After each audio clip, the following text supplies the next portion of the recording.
She was the first major American female composer. I'm the Classical Nerd, and today we're talking about Amy Beach.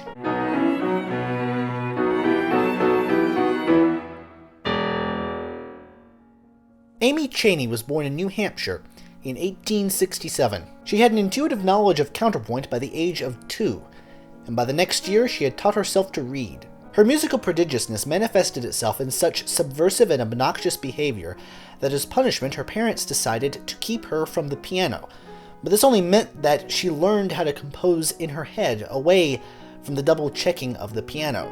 Unsurprisingly, she was gifted with both perfect pitch and an impeccable musical memory. She spent time being homeschooled as well as enrolling in several private schools, where she excelled. According to her mother, the young Amy possessed some sort of synesthesia, linking sound to color and vice versa. Like Fanny Mendelssohn, Amy ran into the dual stigma of female composer and upper-class musician. But her family had a history of championing equal rights for women, and so she pressed on, giving piano recitals that led to proposed concert tours, which were then promptly denied by the family. Music also ran in the family, although it never manifested itself in any other member to quite the same degree as it did in young Amy. At this point, although she composed, she was more well known as a pianist, and even took lessons from a pupil of Franz Liszt.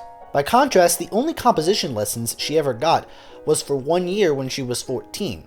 The rest was guided by intuition and her own obsessive score studying. By 16, she was taking concert halls by storm, wowing the critics everywhere she went, but this door was shut on her when she turned 18 and got married. Her husband, over 2 decades older than she was, did not appreciate her public career. He wanted her to spend more time at home, and so she obliged by severely limiting her public appearances in concerts and focused instead on composition, something that he approved of. These stipulations on her career were even in her marriage vows, which also barred her from even giving piano lessons. Any further composition lessons were also barred, because her husband was afraid that any more formal training might stifle her inherent creativity. To teach herself, she translated many theoretical tomes, including Berlioz's orchestration textbook. She achieved equal success in the world of composition, with her big breakthrough being a mass that put her on the national stage. It was the first time that the ensemble that premiered it had ever played a work by a female composer.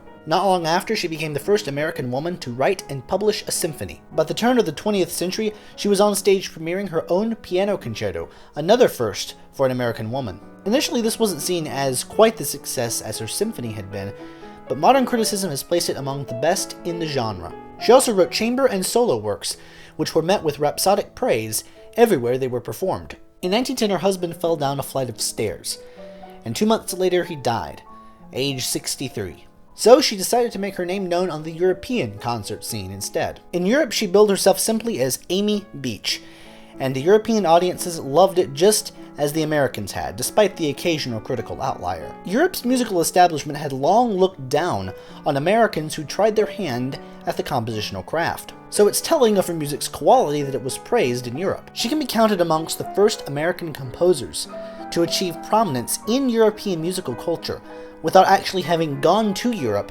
for musical training. In fact, the only reason she ever left the concert life there was because of the outbreak of World War I, where she caught one of the last boats back to the States. She found that America still loved its native daughter, and in New York a stranger actually asked her if she was the daughter of a Mrs. H.H.A. Beach, Mrs. H.H.A. Beach being the name that Amy went by immediately following her marriage. She became friends with many of the next generation of female composers and musicians, and used her influence as much as she could to encourage the development of musical education.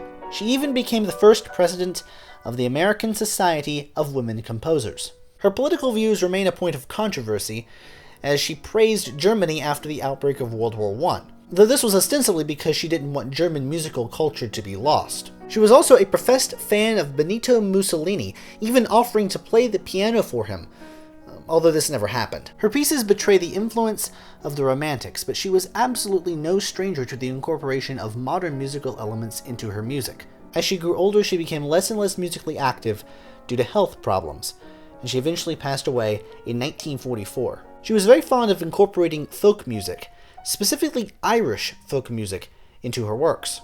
Her most popular pieces during her lifetime were songs, from whose sales she accrued great wealth. But her relatively limited output of instrumental chamber works and orchestral pieces contributed to her fall into obscurity. But as with many female composers, her work has experienced a recent revival, and now more people than ever have the chance to enjoy her music.